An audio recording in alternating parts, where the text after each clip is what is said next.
నారాయణ. జ్ఞానానందమయం దేవం నిర్మలాస్ఫటికాకృతిం ఆధారం సర్వవిద్యానాం హయగ్రీవ భాస్వే. పంచదశ కర్మలో భాగంగా వేదారంభం యొక్క ముహూర్తం గురించి తెలుసుకుందాం. వేద విద్య అధ్యయనం చేయడానికి మొదలు పెట్టడమే వేదారంభము.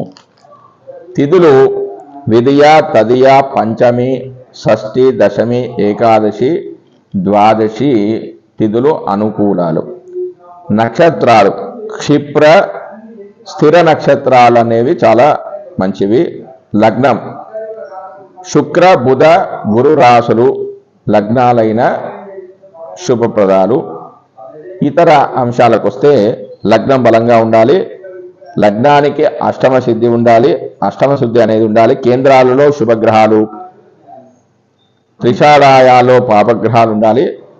తారాబలం, చంద్రబలం కుదరాలి. ఋగ్వేదులకు గురుడు, యజుర్వేదులకు శుక్రుడు, సామవేదులకు కుజుడు, అధర్వణ వేదులకు బుధుడు శుభుడు. కాబట్టి ఏ వేదారంభం చేస్తున్నారో ఆ వేదానికి సంబంధించిన గ్రహం గోచారంలో బలం కలిగి ఉండాలి. జై శ్రీమన్నారాయణ.